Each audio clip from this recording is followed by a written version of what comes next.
विद्यार्थी मित्रांनो, आपण 5वी स्कॉलरशिप परीक्षा देणार असाल तर परीक्षेला जाण्यापूर्वी हा व्हिडिओ नक्की पहा. कोणते घटक येतात, कोणते प्रश्न, कोणती सूत्र लक्षात ठेवायची याबद्दल सविस्तर माहिती या व्हिडिओमध्ये दिली असून गणिताला 100 पैकी 100 मार्क मिळण्यासाठी हा व्हिडिओ नक्की पहा. चला तर पाहूया मग लगेच. विद्यार्थी मित्रांनो, या व्हिडिओमध्ये पाहूया आपण 5वी स्कॉलरशिप पेपर 1. जशी जशी परीक्षा जवळ येते तशी विद्यार्थ्यांमध्ये गोंधळ निर्माण होतो की आता नेमकं लक्ष कशावर द्यायचं किंवा एकूण जे काही घटक आहेत त्यामध्ये महत्त्वाचे घटक कोणते आहेत, त्याचबरोबर लक्षात काय ठेवायचं, कोणती सूत्र महत्त्वाची आहेत, परीक्षेत कोणत्या घटकावर प्रश्न येतात, असे अनेक प्रश्न विद्यार्थ्याच्या मनामध्ये येतात. जर आपण हा व्हिडिओ संपूर्ण पाहिला तर तुमच्या सर्व शंका अगदी क्लिअर होतील. तुमची कोणतीही शंका असेल, कोणते सूत्र लक्षात ठेवायचं, कोणती ट्रिक समजून घ्यायची, हे या व्हिडिओमध्ये आपण पाहणार आहोत. तर या व्हिडिओमध्ये आपण पेपर 1 मराठी आणि गणित यामध्ये गणिताचे 50 प्रश्न म्हणजेच गणिताला 100 पैकी 100 मार्क कसे घ्यायचे आणि त्यासाठी कोणती सूत्र लक्षात ठेवायची.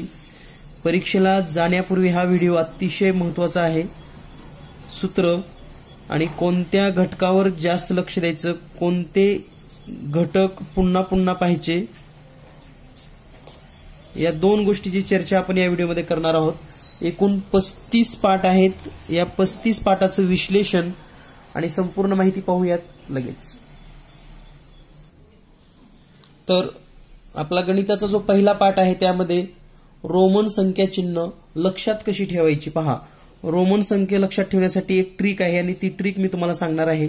जनरली तुम्हाला सर्वांनाच माहिती आहे, हे 1 साठी वापरलं जातं, 2, 3, 4, 5, 10. तर इथपर्यंत तुम्ही चुकत नाहीत कधीही. आपल्याला नेमकं गोंधळ कधी उडतो तर नेमकं 50ला काय म्हणायचं, 100ला काय म्हणायचं, 500ला काय म्हणायचं आणि 1000ला काय म्हणायचं. तर यासाठी एक आपल्याला वाक्य लक्षात ठेवायचं आहे. तर पहा, 50ला आपण काय म्हणतो, 100ला काय म्हणतो, 500ला काय म्हणतो आणि 1000ला काय म्हणतो, यामध्ये विद्यार्थ्यांचा बराच गोंधळ होतो. तर त्यासाठी एक वाक्य लक्षात ठेवायचं आहे, LCD माझा, आणि माझासाठी EM हा शब्द वापरायचा आहे. जर तुम्ही हे वाक्य लक्षात ठेवलात तर तुम्हाला हे 50 ते 1000 पर्यंतचे रोमन चिन्ह लक्षात ठेवायला अतिशय सोपे जातील. तर LCD माझाचा नेमका अर्थ काय आहे ते जर आपण पाहिलं तर L म्हणजे हे 50 साठी L, C म्हणजे 100 साठी, D 500 साठी आणि M 1000 साठी. म्हणजे तुम्ही जर हे वाक्य परीक्षेत लक्षात ठेवलं तर तुम्हाला LCD माझा यामध्ये चढता क्रम असेल, उतरता क्रम असेल, हे आपण सहज सोप्या पद्धतीने सांगू शकतो आणि यावरचे किमान 1 ते 2 प्रश्न परीक्षेमध्ये विचारली जातात. यानंतर दुसरा पाठ आहे कोटीपर्यंतच्या संख्या वाचन. तर कोटीपर्यंतच्या संख्या वाचन लक्षात ठेवण्यासाठी आपल्याला काय ट्रिक आहे हे समजून घ्या. तर आपल्याला माहिती आहे एकक, दशक आणि शतक, त्यानंतर 1000, 10,000, लाख, 10 लाख,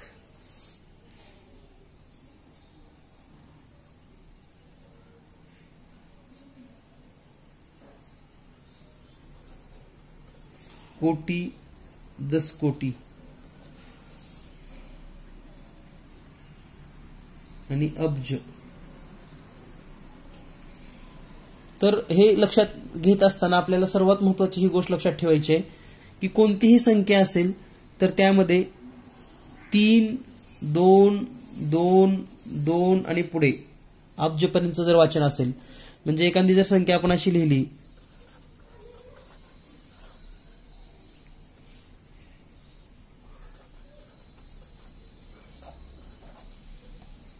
तर आपण आता हे मी का दिले या ठिकाणी तक्ता, तर हे एकक, दशक, शतक म्हणजे हे 3 संख्या या ठिकाणी आपण कॉमा द्यायचा आहे. त्यानंतर 2-2 संख्येचे कॉमे द्यायचे, तेवढं लक्षात ठेवा. आता या ठिकाणी हे जे 3 आहेत ते 725 म्हणजे शतक, दशक आणि एकक. त्यानंतर हे दोन्ही घरं हजाराची आहेत. त्यानंतर दोन्ही घरं म्हणजे दोन्ही डिजिट हे लाखचे आहेत. त्यानंतरची 2 डिजिट कोटीचे आहेत. आणि त्यानंतरचं एक डिजिट आहे अब्ज. आणि याचं वाचन करत असताना पहा आता 7 अब्ज 85 कोटी 90,45,725. म्हणजे हे केव्हा शक्य आहे जर तुम्ही हे 3 अंक सोडून पुन्हा 2 अंक पुन्हा 2 अंक पुन्हा 2 अंक आणि पुन्हा अंक जर असं त्याचं डिवाइड केलं तरच आपल्याला हे लक्षात राहतं. उदाहरणार्थ पहा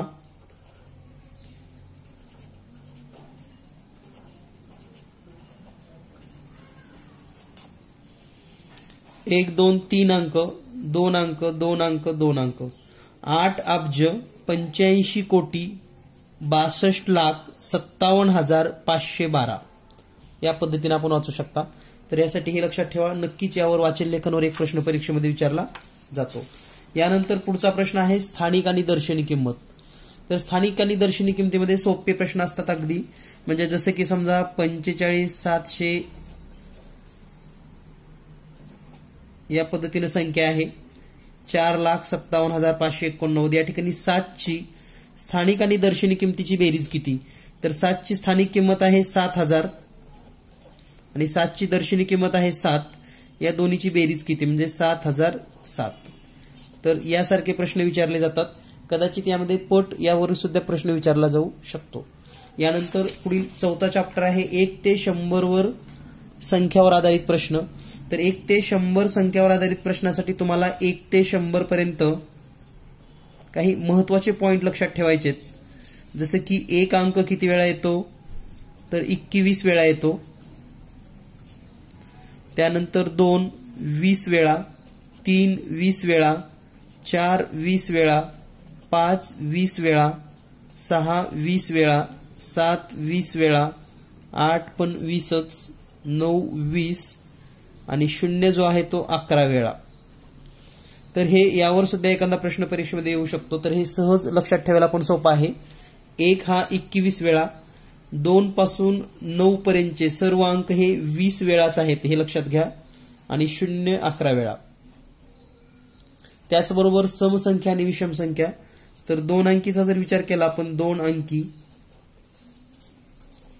तर समसंख्या आहेत 45 आणि विषम संख्या आहेत 45. तर हे सोप्या सोप्या गोष्टी आपण लक्षात ठेवणं गरजेचं आहे. यानंतर पुढचा जो पाठ आहे 5वा मोठ्यात मोठी व लहानात लहान. तर पहा या ठिकाणी अतिशय सोपा आहे. यावर काही तुम्हाला अडचण येत नाही. जसं की समजा आपल्याला असं विचारलं की मोठ्यात मोठी 7 अंकी संख्या. तर आपण काय करतो मग 9 हा अंक 7 वेळा घेतो. 1 2 3 4 5 6 7. मोठ्यात मोठी 7 अंकी संख्या. जर तुम्हाला असं विचारलं लहानात लहान 6 अंकी संख्या तर काय करायचे. लहानात लहान 1 सुरुवातीला घ्यायचं आणि 6 अंक आहेत म्हणजे पुढे 5 शून्य आपल्याला लिहायचे. ही झाली 6 अंकी लहानात लहान संख्या. तर यावर सुद्धा प्रश्न येऊ शकतो. लहानात लहान 5 अंकी मोठ्यात मोठी त्यांची बेरीज वजाबाकी फरक या पद्धतीचे प्रश्न परीक्षेत विचारले जातात. यानंतर पुढील 6वा जो धडा आहे संख्यांचा चढता उतरता क्रम. तर यामध्ये तुम्हाला 4 संख्या दिल्या जातात जसे की 35,312, 35,213, 35,331, 35,211. तर याचा चढता क्रम लावा.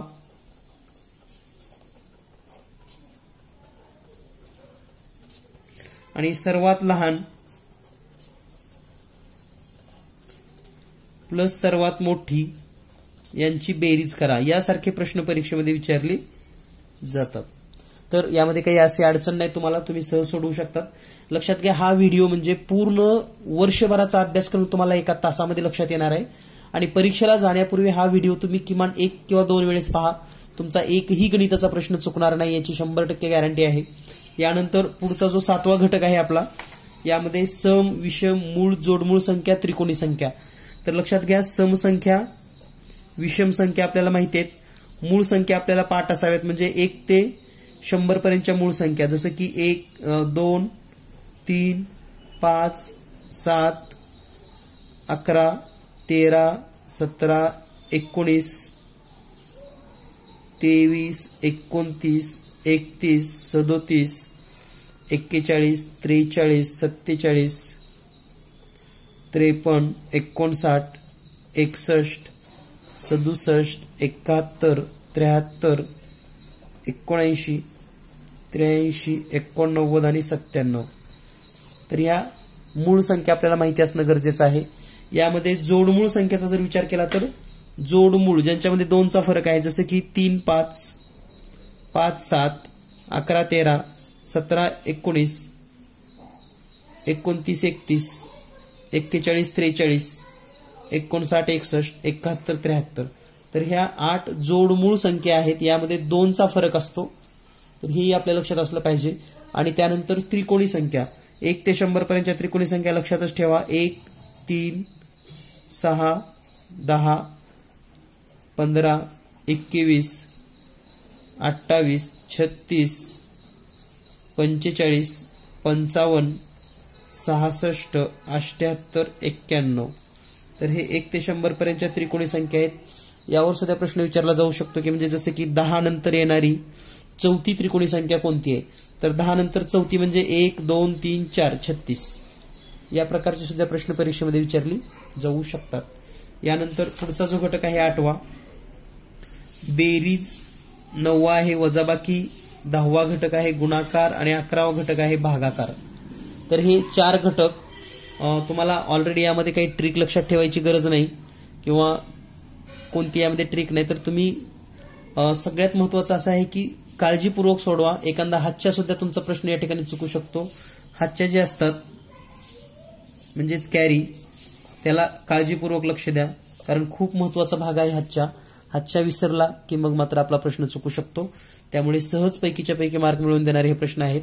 त्याचबरोबर भागाकारामध्ये 2 अंकी संख्येने भागणे हा प्रश्न कंपल्सरी असतो. पहा, 2 अंकी संख्याने भागणे.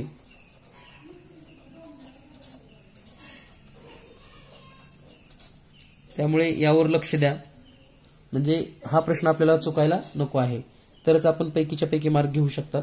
यानंतर पुढचा जो घटक आहे तो म्हणजे पदावली. तर पदावली हा अतिशय सोपा भाग आहे. यामध्ये नेमकं काय असतं, जसं की तुम्हाला किंमत दिली जाते. R बरोबर 5, S बरोबर 9, T बरोबर 2 आणि असं विचारलं जातं की R गुणिले T अधिक S बरोबर किती, किंवा असं पण विचारलं जाऊ शकतं की S अधिक T गुणिले R बरोबर किती. तर या ठिकाणी कधी कधी काय होतं, तर आपण सुरुवातीला बेरीज आहे म्हणून बेरीज करतो आणि मग गुणाकार करतो. तर हे जर गणित सोडवायचं असेल आपल्याला तर S ची किंमत किती आहे पहा, 9 अधिक T किती आहे 2 आणि R किती आहे 5. चुका काय होतात विद्यार्थ्यांच्या, तर बरेच विद्यार्थी हे 2 अधिक 9 11 करतात आणि 11 गुणिले 5 55 करतात. तर हे चुकीचं आहे, हे लक्षात घ्या. तर हे गणित सोडवत असताना 9 अधिक 2 गुणिले 5 यामध्ये गुणाकारच आधी सोडवा. हे 9 जसं आहे तसंच ठेवा, अधिक 2 पंचे 10 म्हणजे याचं उत्तर असेल 19. तर ही काळजी आपण घेणं गरजेचं आहे. सोपे प्रश्न असतात, पैकीच्या पैकी मार्क तुम्हाला मिळतील. यानंतर पुढचा प्रश्न आहे संख्या विभाज्यतेच्या कसोट्या. तर विभाज्यतेच्या कसोट्यामध्ये विशेष करून तुम्हाला 3ची कसोटी माहिती असावी आणि 9ची कसोटी. तर या 2 कसोटीवर हमखास प्रश्न परीक्षेमध्ये विचारला जातो. तर हे परीक्षेला जाण्यापूर्वी काळजीपूर्वक पहा. त्यानंतर पुढचा जो चॅप्टर आहे तो म्हणजे व्यवहारिक अपूर्णांक. तर व्यवहारिक अपूर्णांकावर जसं की 2.25, 4.25. आता समजा 4.25 आहे तर नेमकं कसं लिहायचं. नेमकं बऱ्याच विद्यार्थ्यांना असं वाटतं की 4.25 म्हणजे 4.3/4, काहींना वाटतं 3.3/4, काहींना वाटतं 5.3/4. मग नेमकं 4.25 कोणतं बरोबर आहे यामध्ये, तर असे प्रश्न आपले चुकू शकतात. लक्षात घ्या, 4.25 म्हणजे 4 पूर्ण नाही, म्हणजे 3 रुपये 75 पैसे. या पद्धतीने जर लक्षात घेतलं तर 3 रुपये 75 पैसे हे पर्याय क्रमांक या ठिकाणी दिसतो. म्हणजे असे व्यवहारातले जे अपूर्णांक आहेत, 2.25 असेल, 12.5 असेल, 21.5 असेल, हे आपल्याला माहिती असणं गरजेचं आहे. यानंतर पुढचा जो टॉपिक आहे सममूल्य अपूर्णांक. सममूल्य अपूर्णांक अतिशय महत्वाचा भाग आहे. जसं की 4 अपूर्णांक तुम्हाला दिले जातात, यामध्ये सममूल्य अपूर्णांक किंवा वेगळा अपूर्णांक कोणता, किंवा 9/5 चा सममूल्य अपूर्णांक कोणता, या पद्धतीचा प्रश्न असतो. आणि पर्यायामध्ये असतं 18/5, 27/15, 18/20, 9/10. तर पहा, सममूल्य अपूर्णांक म्हणजे काय, त्याला जर आपण संक्षिप्त रूप दिलं तर ही किंमत एवढीच यायला पाहिजे. तर या ठिकाणी जर आपण पर्याय क्रमांक 2 चेक केला, याला जर आपण 3 न भागलं, छेदाला आणि म्हणजे अंशाला जर 3 न भागलं, 27ला 3 न भागल्यावर 9 उत्तर येतं, 15ला 3 न भागल्यावर 5 उत्तर येतं. म्हणजे हे आणि दिलेला अपूर्णांक दोन्ही सेम होतो. याला आपण सममूल्य अपूर्णांक असे म्हणतो. तर यावर सुद्धा एक प्रश्न परीक्षेमध्ये विचारला जातो. यानंतर पुढचा घटक आहे अपूर्णांक आणि पूर्णांकयुक्त अपूर्णांक. तर अपूर्णांक आणि पूर्णांकयुक्त अपूर्णांकाचं कन्व्हर्जन तुम्हाला करता आलं पाहिजे, हे लक्षात घ्या.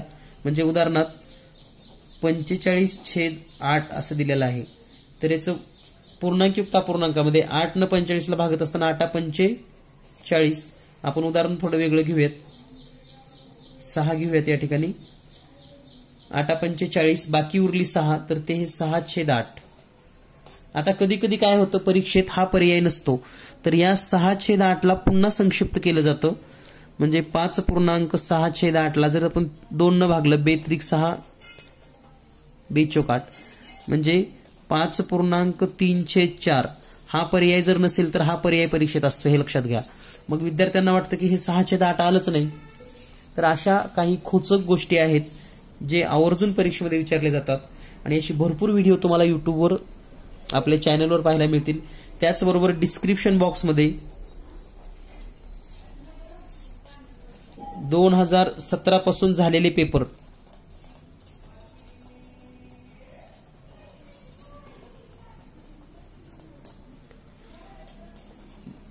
व्हिडिओज दिलेले आहेत, पहा. नक्कीच तुम्हाला त्याचं पण सर्व लक्षात येईल. तर यानंतर जो पुढचा घटक आहे दशांश अपूर्णांक. तर विद्यार्थ्यांना दशांश अपूर्णांकाचं लेखन, वाचन, बेरीज, वजाबाकी हे येणं अपेक्षित आहे.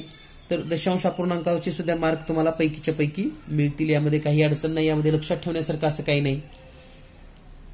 फक्त एक लक्षात ठेवा, दशांश अपूर्णांक असेल समजा एखाद्या संख्येमध्ये 7.538 गुणिले 100 असेल, तर जेव्हा गुणाकार असतो तेव्हा दशांश चिन्ह हे उजवीकडे सरकतं. म्हणजे या ठिकाणी उजवीकडे 2 घरं, म्हणजे बरोबर 753.8 या पद्धतीनं. पण याच गणितामध्ये जर 7.538 भागाकारामध्ये 100 असेल तर हे दशांश चिन्ह डावीकडे सरकतं, म्हणजे डाव्या दिशेला. तर इथं तर एकच अंक आहे, मग आणखी एक घ्यावा लागेल, म्हणजे 0.07538 या पद्धतीनं हे उत्तर बरोबर आहेत. यानंतर पुढचा जो घटक आहे दशमान परिमाणे. तर दशमान परिमाणामध्ये आपल्याला पाव, पाऊंड, मीटर, लिटर याचं कन्व्हर्जन आलं पाहिजे. त्याचबरोबर ग्रामचं किलोग्राम मध्ये करणं असेल, म्हणजे ग्रामवरचा किंवा किलोग्रामवरचा 100% प्रश्न परीक्षेमध्ये येतो दशमान परिमाणामध्ये. त्याचबरोबर एक दोरी दिलेली आहे 72 मीटरची, आणि ही दोरी 8 ठिकाणी कापली, 8 ठिकाणी कापली तर प्रत्येक तुकड्याची लांबी किती, यासारखे प्रश्न विचारले जातात. पहा, तर या ठिकाणी 8 ठिकाणी कापल्यानंतर त्याचे 9 तुकडे होतात, हे लक्षात घ्या. आणि मग या प्रश्नामध्ये चुका होऊ शकतात, तर काळजीपूर्वक हा प्रश्न सोडवा. यानंतर प्रश्न म्हणजे जो पुढचा घटक आहे कालमापन. कालमापन हा घटक म्हणजेच घड्याळ. तर यामध्ये घड्याळातील कोन,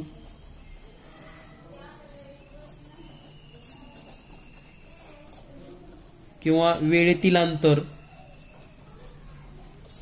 असे प्रश्न विचारले जाऊ शकतात. यानंतर पुढचा जो घटक आहे तो म्हणजे दिनदर्शिका. तर दिनदर्शिका हा घटक अतिशय सोपा आहे आणि यामध्ये शक्यतो वाढदिवसावरचा प्रश्न विचारला जातो. वाढदिवस म्हणजे जसे की पूजाचा जन्म 12 फेब्रुवारी 2005 ला शुक्रवारी झाला.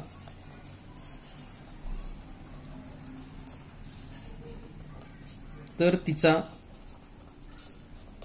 5वा वाढदिवस केव्हा असेल, म्हणजे दिवस कोणता असेल. तर यासारखे प्रश्न परीक्षेत विचारले जातात, त्यामुळे या प्रश्नांचा सराव करा. म्हणजे हा व्हिडिओ पाहिल्यानंतर या ठिकाणी जेवढे मुद्दे सांगितलेत ना तेवढे मुद्दे वाचून जावा, तुम्हाला पैकीच्या पैकी मार्क मिळणार याची गॅरंटी आहे. कारण याशिवाय वेगळा प्रश्न परीक्षेत कधीच येत नाही. यानंतर पुढचा जो घटक आहे तो म्हणजे कागदकाम. आता कागदकाम म्हणजे सगळ्यात महत्वाचं आपल्याला सूत्र माहित पाहिजे, तर रीम वगैरे, रीम असेल, दस्ता असेल, डझन असेल, तर याचं रूपांतर असेल की जसं की 5 रीम बरोबर किती डझन. तर हे मी या ठिकाणी डायरेक्ट देणार नाही, कारण तुम्ही शोधाल आणि लिहा. कारण तुम्हाला सगळं जर असं इथं दिलं तर तुम्ही काही करत नाहीत. पुस्तकं काढा आणि हे सूत्र लक्षात ठेवा. यावरचा एक प्रश्न हमखास विचारला जातो, जसं की 4 दस्ता कागदापैकी 3 डझन कागद वापरले तर खाली किती शिल्लक राहिली, असे प्रश्न परीक्षेमध्ये विचारले जातात. त्यामुळे काळजीपूर्वक लक्ष द्या, सूत्र लक्षात ठेवा.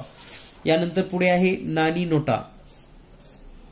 तर नाणी नोटावर जर प्रश्न विचारला तुम्हाला, तर समजा 50 पैसे,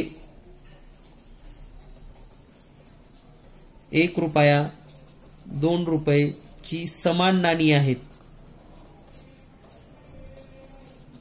समान नाणी असून एकूण रक्कम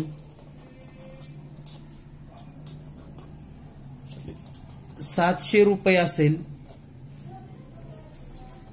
तर 1 रुपयाची किती नाणी आहेत, यासारखे प्रश्न विचारले जातात. तर सराव करा, अतिशय सोपे प्रश्न आहेत. यानंतर पुढचा प्रश्न, जो पुढचा घटक आहे नफा आणि तोटा. तर नफा तोटा आपल्याला समजला पाहिजे आणि शेकडा नफा शेकडा तोटा सुद्धा काढता आला पाहिजे. तर याची ही सूत्र लक्षात ठेवा. किंवा एखादी वस्तू घेतली, त्याच्यावर काही खर्च केला आणि विकली, तर नफा किती होतो आणि तोटा किती होतो हे आपल्याला शोधता आलं पाहिजे. यानंतर पुढचा घटक आहे शेकडेवारी. शेकडेवारी म्हणजे एखाद्या संख्येचा शेकडा कसा काढायचा. जसं की एखाद्या परीक्षेमध्ये 40 पैकी 32 गुण मिळाले तर शेकडा किती, यासारखे प्रश्न आपल्याला माहिती पाहिजेत. किंवा 85% म्हणजे अपूर्णांकामध्ये किती येतं, म्हणजे किती अंश आणि किती छेद, तर यासारखे प्रश्न आपल्याला सोडवता आले पाहिजेत. त्याचबरोबर शाब्दिक उदाहरणं पण काही असतात, जसं की जंगलामध्ये जे पेरूची एवढी झाडं आहेत, केळीची एवढी झाडं आहेत वगैरे. तर हा प्रश्न आणि तो प्रश्न नक्की सोडवा, नक्की परीक्षेमध्ये तसे प्रश्न विचारले जातात. यानंतर पुढचा जो घटक आहे सरळ व्याज. तर सरळ व्याज मध्ये तुम्हाला एकच सूत्र लक्षात ठेवायचं, लक्षात घ्या. सरळ व्याज बरोबर मुद्दल दर गुणिले कालावधी.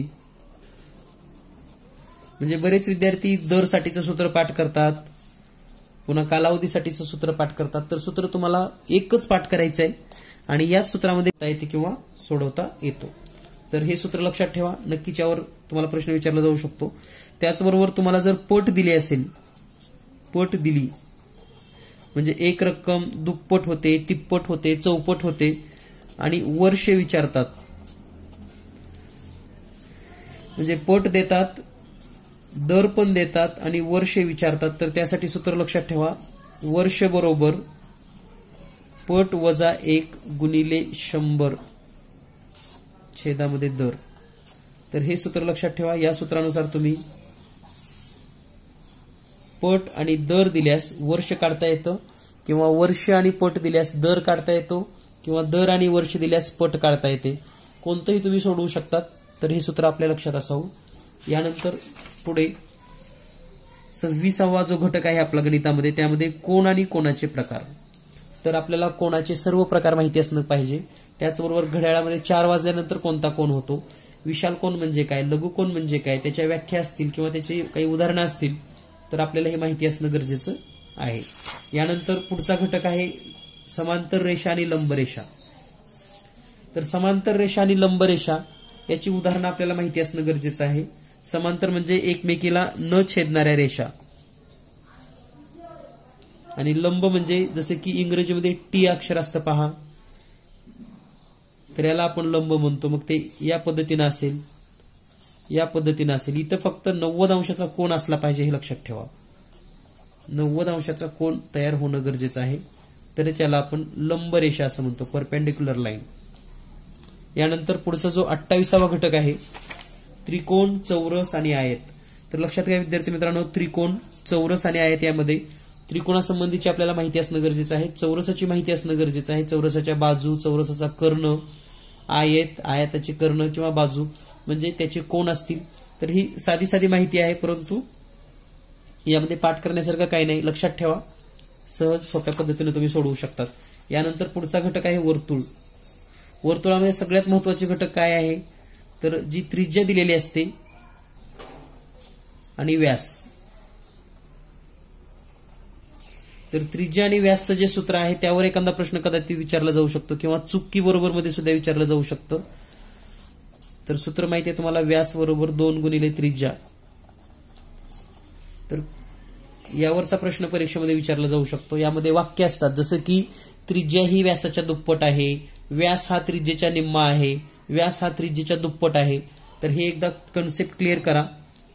पुस्तकं उघडा. या ठिकाणी मी तुम्हाला फक्त थीम सांगतोय, तुम्हाला पुस्तक उघडून या गोष्टी नोट डाऊन करायच्या आहेत आणि यावरच आपल्याला रिव्हिजन करायचं आहे. पैकीच्या पैकी मार्क मिळालेच पाहिजेत. यानंतर पुढचा जो घटक आहे परिमिती. तर परिमिती म्हणजे काय तर आकृतीची जी काही आउटलाईन असते. आता समजा पहा, मुद्दाम कसं करतात परीक्षेमध्ये ते पण सांगतो तुम्हाला मी. हा चौरस दिलाय किंवा हा एक आयत दिलेला आहे. हे आहे 9 मीटर, 9 मीटर, 12 मीटर, 12 मीटर आणि 15 मीटर. आणि विद्यार्थ्यांना विचारतात की परिमिती किती आहे. तर पुन्हा एकदा मी रिपीट करतो, परिमिती काढत असताना फक्त बाहेरच्या बाजूची लांबी मोजा अशी. हे 15 मीटर मिक्स करू नका. हे मुद्दाम आपल्याला दिलेलं असतं आपले गणित चुकावेत म्हणून. तर फक्त बाहेरूनच आकृतीची परिमिती मोजली जाते, मधल्या रेषा मोजत नाही, त्याची काळजी घ्या. कारण कदाचित असा सुद्धा प्रश्न असतो पहा. आणि प्रश्न विचारतात हे समजा 1 सेंटीमीटरच आहे, हे सर्व 1 सेंटीमीटर समान दाखवतात असं.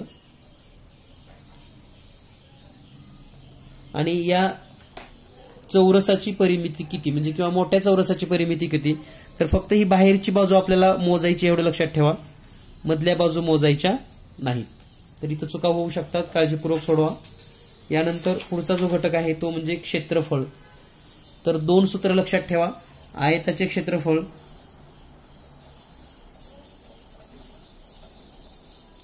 लांबी गुणिले रुंदी आणि चौरसाचे क्षेत्रफळ बाजूचा वर्ग बाजू दिल्यास. म्हणजे तुम्हाला जर बाजू दिली असल्यास, पण जर तुम्हाला कर्ण दिला असेल तर चौरसाचे क्षेत्रफळ काढत असताना कर्णाचा वर्ग छेदामध्ये 2 हे सूत्र वापरायचं आहे. किंवा जर तुम्हाला कर्ण दिला म्हणजे कर्णाची लांबी दिली तर. त्यामुळे हे दोन्ही सूत्र लक्षात ठेवा. यानंतर पुढचा जो 32वा चॅप्टर आहे त्रिमिती वस्तू व घडणी. तर यावर पण अतिशय सोपे प्रश्न विचारले जातात. जसं की घडणी, तुम्हाला माहिती आहे असं एक म्हणजे घडणी म्हणजे याला एकूण 6 छोटे छोटे स्क्वेअर असतात. तर यावर जर आपण काही अंक लिहिले 1, 6, 2, 5, 3, 4 तर कोणता अंक कोणत्या अंकाच्या विरुद्ध येतो असं विचारलं जातं. तर हे तुम्हाला सर्वांनाच माहिती आहे. तर हे जे सरळ रेषेमध्ये आहेत हे सोडून राहिलेले 2 एकमेकाच्या विरुद्ध असतात. म्हणजे 3च्या विरुद्ध 4 विरुद्ध पृष्ठ. म्हणजे यापासून जेव्हा आपण एक ठोकळा तयार करतो असा,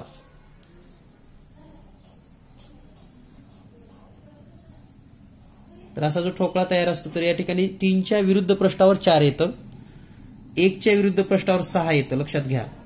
एकाडेक संख्या घ्यायच्या सरळ रेषेमधल्या, 2च्या विरुद्ध पृष्ठावर 5 या पद्धतीनं. तर हे सरावाने तुम्ही अगदी सहज सोडवू शकतात. यानंतर पुढचा जो घटक आहे तो म्हणजे आकृतिबंध. आकृतिबंधालाच पॅटर्न असं म्हणतो आपण. तर हा भाग अतिशय सोपा आहे, यासाठी वेगळं काही पाठ करायची गरज नाही.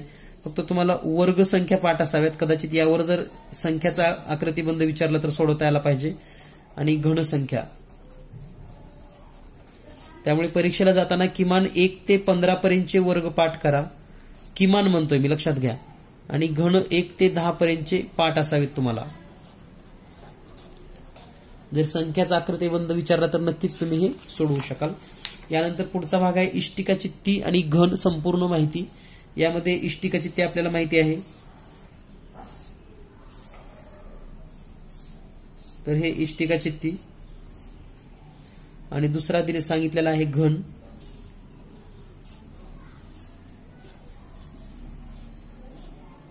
तर लक्षात घ्या, यामध्ये इष्टिका चित्तीच्या बाजू किती असतात, कडा किती असतात किंवा पृष्ठ किती असतात. तर दोन्हीलाही पृष्ठांची संख्या 6 आहे. शिरोबिंदू 8 आहेत आणि कडा 12 आहेत. दोन्ही आकृतीला हे सेम आहे. परीक्षेत कधी कधी विचारतात, हा घन आणि ही इष्टिका चित्ती, cuboid, and this is cube. तर what is the addition of all vertices of cube and cuboid? म्हणजे दोन्हीचे शिरोबिंदू एकूण किती होतात, किंवा शिरोबिंदूची संख्या कडापेक्षा कितीने कमी आहे, किंवा पृष्ठ आणि कडांची संख्या किती होते, असे पण प्रश्न विचारले जाऊ शकतात. यानंतर पुढचा घटक आहे चित्ररूप माहिती. तर हा आलेख टाईपचा प्रश्न असणार आहे, आणि यावर कोणतीही तयारी न करता अगदी आपण पैकीच्या पैकी मार्क मिळवू शकतात. तर या पद्धतीने आपण एकूण 35 चॅप्टर आणि 35 चॅप्टरमध्ये प्रत्येकाचं संपूर्ण विश्लेषण पाहिलेलं आहे. यामध्ये महत्वाचे पॉइंट सांगितलेत, ते महत्वाचे सर्व पॉइंट वारंवार पहा, आणि गणितामध्ये 100 पैकी 100 मार्क मिळवा. त्याचबरोबर जर आपले कोणी लहान भाऊ असतील किंवा इतर कोणी मित्र असतील आणि जर त्यांना क्लास जॉईन करायचा असेल तर आपल्याकडे क्लासेस उपलब्ध आहेत. 8856 046 142 या नंबरवर आपण व्हॉट्सअप करू शकतात. आपणास व्हिडिओ क्लास, व्हॉट्सअप क्लास उपलब्ध होतील. त्याचबरोबर काही विद्यार्थ्यांना जर प्रश्नसंच हवा असेल तर सराव गेस प्रश्नसंच आपल्याला घरपोच उपलब्ध होतील. भेटूया लवकरच पुढील नवीन व्हिडिओमध्ये मराठी, इंग्रजी आणि बुद्धिमत्तेच्या माहितीसह. धन्यवाद. थँक्यू व्हेरी मच, आणि सर्वांना परीक्षेसाठी खूप खूप शुभेच्छा. विद्यार्थी मित्रांनो, या व्हिडिओमध्ये 1-2 मिनिटं तुमचा घेणार आहे. यामध्ये आपणास जीनियस मॅथ पब्लिकेशनची काही महत्त्वाची पुस्तकं या ठिकाणी पाहायला मिळतील. यामध्ये जीनियस मॅथ अँड ट्रिक सर्व स्पर्धा परीक्षेसाठी उपयुक्त असं पुस्तक आहे. नवोदय प्रवेश परीक्षा मार्गदर्शिका इयत्ता 5वी साठी अतिशय दर्जेदार आणि भरपूर असा सराव असलेली ही मार्गदर्शिका आहे. यानंतर पुढचं पुस्तक आहे जवाहर नवोदय विद्यालय प्रश्नसंच मराठी माध्यमातून. यामध्ये आत्तापर्यंत झालेले पेपर्स आणि सरावासाठी 15 पेपर असं हे सराव संच असून जर हा सराव संच आपण सोडवला तर परीक्षेचा अंदाज, परीक्षेचा गेस तुम्हाला मिळू शकतो. तर अतिशय दर्जेदार अशी ही सर्व पुस्तकं आपणास महाराष्ट्रामध्ये कोणत्याही गावामध्ये घरपोच पोस्टाने मिळू शकतात. या ठिकाणी जो चार्ज दिलेला आहे तितकी रक्कम जर आपण पेड केली तर तुम्हाला तुमच्या ॲड्रेसवर घरपोच ही सर्व पुस्तकं उपलब्ध होतील. यानंतर जवाहर नवोदय विद्यालय इंग्लिश माध्यमातून प्रश्नसंच आहे. तर यापैकी कोणतंही एक पुस्तक किंवा जास्तीत जास्त पुस्तकं सुद्धा आपण खरेदी करू शकतात. त्याचबरोबर जर आपल्या परिसरामध्ये आपल्या ओळखीचं कोणी दुकानदार असेल किंवा आपल्या स्वतःचं जर दुकान असेल तर दुकानामध्ये सुद्धा आपल्याला चांगल्या डिस्काउंटमध्ये ही पुस्तकं उपलब्ध होतील. यानंतर 5वी स्कॉलरशिप, इयत्ता 5वी स्कॉलरशिपसाठी पेपर 1चे 10 पेपर आणि पेपर 2चे 10 पेपर असे एकूण 20 पेपरचा प्रश्नसंच 160 रुपयाला आपणास मिळू शकतो. तर अगदी सहज सोप्या पद्धतीने तुम्ही ही ऑर्डर टाकू शकता आणि आपल्याला घरपोच हे प्रश्नसंच मिळणार आहेत. त्यानंतर 5वी स्कॉलरशिप इंग्रजी माध्यम, यामध्ये पण पेपर 1चे 10 पेपर आहेत, पेपर 2चे 10 पेपर असा 20 पेपरचा हा क्वेश्चन सेट महाराष्ट्रामध्ये कोणत्याही गावामध्ये, कोणत्याही खेडेगावामध्ये घरपोच उपलब्ध होऊ शकतात. आजच आपली मागणी आपण बुक करू शकता. त्याचबरोबर जर आपले क्लासेस असतील किंवा शाळेसाठी आपण विद्यार्थ्यांसाठी मागवत असाल तर अगदी डिस्काउंटमध्ये हे प्रश्नसंच आपणास मिळू शकतात.